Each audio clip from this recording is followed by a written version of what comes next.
Mi esposa estaba embarazada de 6 meses cuando descubrí que ya había contratado a un abogado de divorcio. Ya había abierto una cuenta fiduciaria secreta. Ya había hecho cambios en mi póliza de seguro de vida sin decírmelo. Y el hombre con el que se había estado acostando, lo conocía desde hacía más de un año. Mientras nosotros intentábamos tener un bebé. Mientras yo planeaba nuestro futuro. Mientras yo permanecía completamente en la oscuridad. Pero hay una parte de esta historia que me heló la sangre. Ella no quedó embarazada por accidente y luego entró en pánico tratando de protegerse. Quedó embarazada a propósito. Como parte del plan. El bebé era su estrategia financiera. Su ancla legal. La garantía de que, pasara lo que pasara en el tribunal, ella se marcharía con todo. Había calculado cada movimiento. Estaba tan adelantada, tan cuidadosamente preparada, que realmente creyó que yo jamás podría alcanzarla. Tuvo un punto ciego. Olvidó que yo llevaba 15 años viviendo de leer números. Y en el momento en que recibí una pequeña notificación por correo electrónico un martes por la mañana, todo su plan empezó a derrumbarse. Déjame llevarte de vuelta a esa mañana. Porque todo comenzó allí. Su nombre es Renata. Necesitas entender quién era antes de que te cuente lo que hizo. Renata no cometía errores. Leía cada contrato antes de firmarlo. Llevaba un plan a 5 años en una libreta de cuero que actualizaba cada enero. Pensaba cada decisión 3 veces antes de actuar. Estuvimos casados 8 años. Yo trabajaba en planificación financiera. Ella era gerente de proyectos. Buena casa, buenos trabajos y lo que yo creía sinceramente que era un matrimonio completamente honesto. Cuando cumplió 36 me dijo que estaba lista para tener un bebé. Dije que sí. Estaba emocionado. Lo decía de verdad. Lo que yo no sabía era que ella ya se estaba preparando para dejarme. Y lo había planeado tan bien, que lo único que la detuvo fue algo que olvidó ocultar. El correo electrónico llegó un martes por la mañana de marzo. Mi teléfono vibró en el escritorio de la oficina. Una notificación de nuestra cuenta bancaria conjunta, vinculada a una póliza de seguro de vida que yo había contratado 7 años antes. Una póliza con una cobertura grande. Renata siempre había sido la beneficiaria. La habíamos configurado juntos. Desde entonces apenas había vuelto a pensar en ella. La notificación decía una sola cosa. Actualización de beneficiario, confirmada. Pensé que sería algo rutinario. Abrí la cuenta y revisé la póliza. La leí una vez. Luego la volví a leer. Mis manos dejaron de moverse. Renata había hecho un cambio en la póliza. A primera vista parecía algo pequeño. Solo algunos números que se habían ajustado. Pero enterrado dentro del documento había algo que yo nunca había visto antes. Una cuenta fiduciaria privada completamente nueva. Una de la que nunca había oído hablar. Nunca habíamos hablado de ella. Había sido creada 11 días antes con el nombre de otra persona como fideicomisario. Alguien que yo no reconocía en absoluto. Revisé nuestro calendario financiero compartido. Todas nuestras cuentas y facturas estaban registradas allí. Este cambio no aparecía. Nunca lo había mencionado. Simplemente había aparecido en silencio una tarde cualquiera mientras yo estaba trabajando. Cerré la puerta de mi oficina y me quedé muy quieto. Soy planificador financiero. 15 años de experiencia. Sé exactamente cómo se ve cuando alguien está construyendo en silencio una estructura que no quiere que descubras hasta que ya sea demasiado tarde. Sabía lo que estaba viendo. Solo necesitaba saber cuán profundo llegaba. Esa noche no le dije nada a Renata. Llegué a casa. Preparé la cena. Sonreí cuando habló del bebé. Le tomé la mano mientras veíamos televisión, como si nada hubiera cambiado. Pero detrás de mis ojos, todo se movía a gran velocidad. Aquella noche revisé 18 meses de nuestras finanzas. Estados de cuenta bancarios. Tarjetas de crédito. Documentos de seguros. Todo. No buscaba un cargo extraño. Buscaba un patrón. Lo que encontré rompió algo dentro de mí. Porque era mucho peor que un fideicomiso oculto. El fideicomiso se había creado el 14 de febrero. Día de San Valentín. Esa noche yo había llevado a Renata a su restaurante favorito.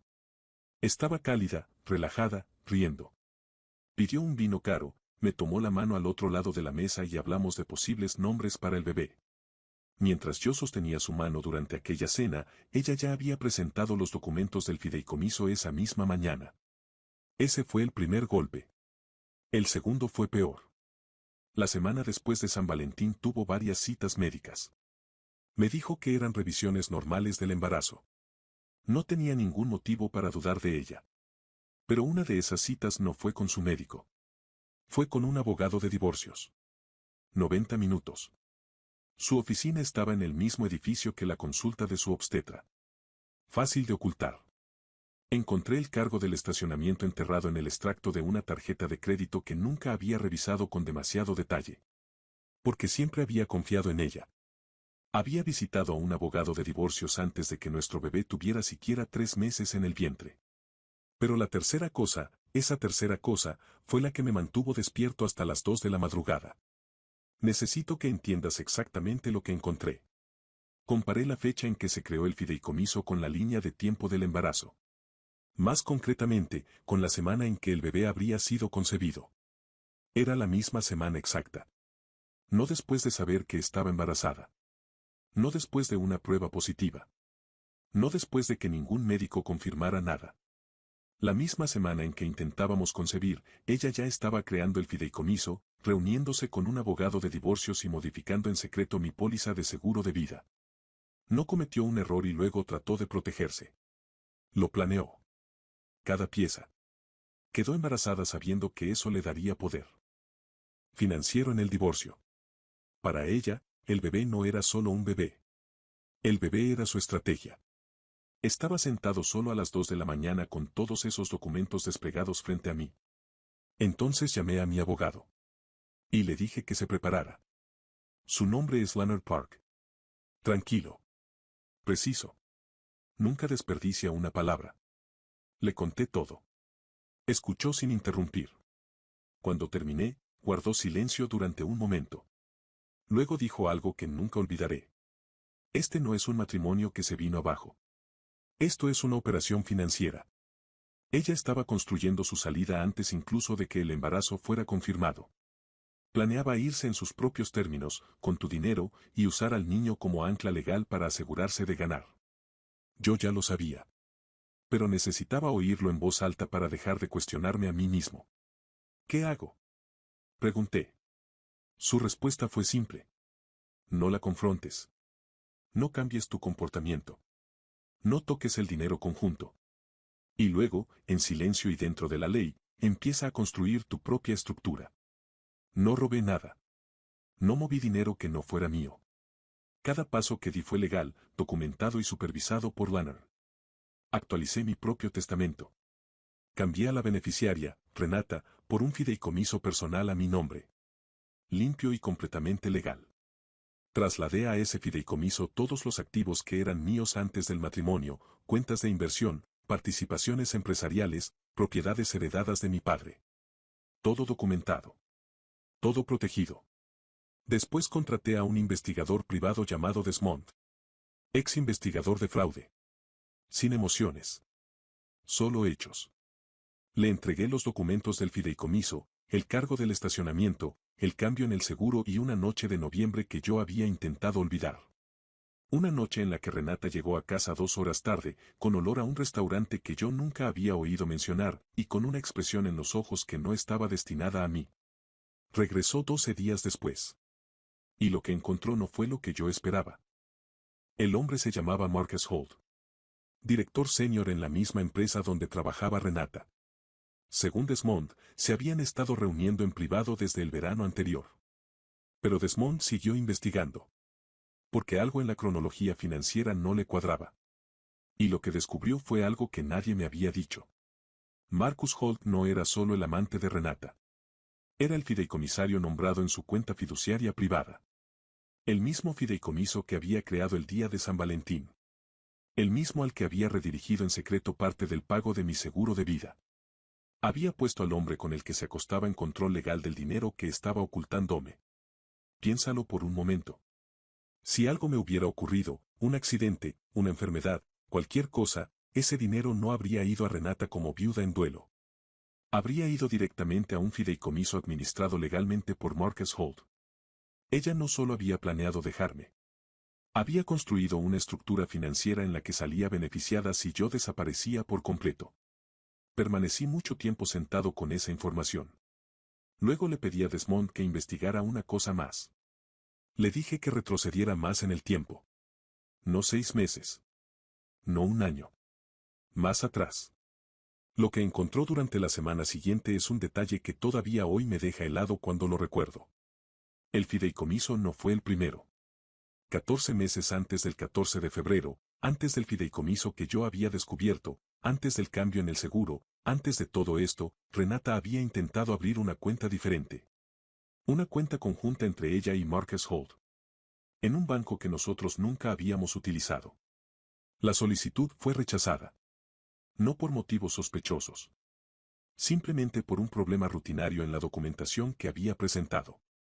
Lo intentó de nuevo 3 meses después. Rechazada otra vez. Así que cambió de estrategia. En lugar de una cuenta conjunta, un fideicomiso. Con Marcus como fideicomisario. Limpio. Legal. Mucho más difícil. De rastrear y completamente invisible a menos que alguien supiera exactamente qué buscar. Había estado intentando construir esta salida financiera durante más de un año antes de que yo viera aquel correo electrónico. No fue un plan improvisado por pánico. Fue un plan que había estado perfeccionando, corrigiendo y refinando cada vez que fallaba, hasta que finalmente encontró una versión que funcionaba. Lannon revisó todo lo que Desmond había reunido y dijo 4 palabras en voz muy baja. Ella sabía exactamente lo que estaba haciendo. No robé nada. No moví dinero que no fuera mío. Cada paso que di fue legal, documentado y asesorado por Lannon. Actualicé mi propio testamento. Cambié a la beneficiaria, Renata, por un fideicomiso personal a mi nombre. Limpio. Legal. Trasladé a ese fideicomiso todos los activos que eran míos antes del matrimonio, cuentas de inversión, participaciones empresariales, propiedades heredadas de mi padre. Todo documentado. Todo protegido. Luego esperé. Esperé el momento en que ella creyera que había ganado. Renata dio a luz un jueves de octubre. Yo estaba en la sala. Le tomé la mano. Vi a mi hijo llegar al mundo con una espesa cabellera oscura y un llanto que llenó cada rincón de aquella habitación. Y por un instante, todo lo demás se detuvo. Quiero ser honesto aquí. Mucha gente espera que esta historia trate únicamente de estrategia fría y venganza. Pero cuando colocaron a ese bebé en mis brazos, nada de eso existía. Ni el fideicomiso, ni Marcus, ni el plan. Nada. Lo sostuve y memoricé su rostro, y supe que, ocurriera lo que ocurriera después, esa parte era completamente real. 6 semanas después hice la llamada que acabó con todo lo que ella había construido. Solicité una prueba de paternidad. Formalmente. A través de Lannon. Con toda la documentación correspondiente. El abogado de Renata llamó a Lannon 2 días después. Puedo imaginar lo que sintió en ese momento. Hasta entonces había creído que todo seguía en su sitio. Que él. Fideicomiso, las citas secretas, la relación cuidadosamente administrada con Marcus, seguían siendo invisibles. Que yo seguía siendo el marido sentado a la mesa de la cocina que nunca revisaba sus propios números. Los resultados llegaron un miércoles por la mañana. Leí el número una vez. Dejé el papel sobre la mesa. Miré por la ventana durante mucho tiempo. Luego llamé a Lannon. 2 palabras. Procede. Con todo. La demanda de divorcio se presentó la semana siguiente. Lannon llevaba 6 meses preparándose. Cada documento limpio y listo.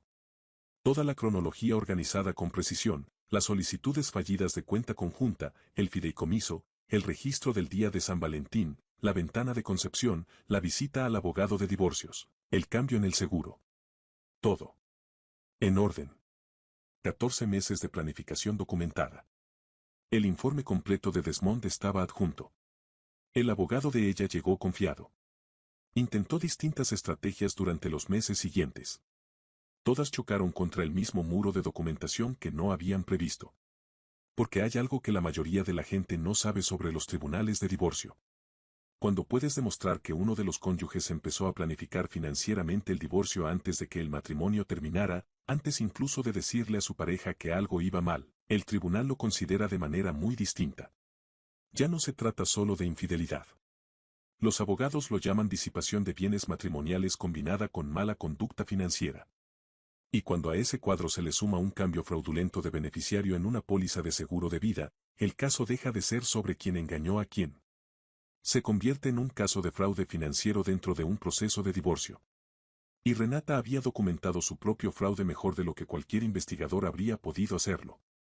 Ella no había previsto eso. No había previsto un correo electrónico un martes por la mañana. No había previsto a un marido que finalmente decidiera revisar sus propios números. Salí del proceso con todo lo que legalmente siempre había sido mío. Marcus Holt fue retirado como fideicomisario por orden judicial. El fideicomiso fue disuelto. La póliza de seguro fue restaurada a su estructura original. Y el plan que ella había pasado más de un año construyendo, en silencio, con cuidado, intento fallido tras intento fallido, fue desmontado en una sola tarde dentro de un tribunal. Mi hijo se llama Eli. Tiene 18 meses. La misma cabellera oscura con la que nació. Una risa completamente suya. Lo veo 3 días cada semana. Y no falto a ninguno. Algunas mañanas todavía me pongo el reloj de aniversario que mi esposa me regaló en nuestro 8º aniversario. 4 palabras grabadas en la parte trasera. Cada minuto contigo. Ella lo pensó como un regalo. Terminó siendo un recordatorio. Quiero que te quedes con algo de esta historia, no solo como relato, sino como una realidad sobre cómo funciona el mundo. La mayoría de las compañías de seguros envían automáticamente una notificación por correo electrónico cuando se cambia un beneficiario. Mucha gente no lo sabe. La mayoría ni siquiera lo revisa. La compañía no intenta protegerte, es simplemente un sistema automático funcionando en segundo plano. Renata no sabía que yo había activado las notificaciones de la cuenta 2 años antes durante una revisión financiera rutinaria. Un ajuste sencillo. Una sola casilla marcada. Esa pequeña casilla fue lo que deshizo 14 meses de planificación. Revisa tus cuentas. Activa tus notificaciones. Sabe que está a tu nombre. No porque sospeches algo. No porque estés buscando problemas. Sino porque la única vez que realmente importa, ya será demasiado tarde para empezar a mirar. El tiempo no puede esconderse en un fideicomiso. No puede trasladarse a una cuenta secreta. No puede ser arrebatado por un tribunal ni protegido por un abogado. Solo puede gastarse. Ella pasó 8 años construyendo un plan para quitármelo todo. Yo pasé los últimos 6 meses de ese matrimonio asegurándome de que no pudiera hacerlo. Y desde entonces he pasado cada día exactamente donde debo estar. Eso es lo único que ella nunca encontró la manera de quitarme. Si esta historia te tocó, ya sabes lo que tienes que hacer.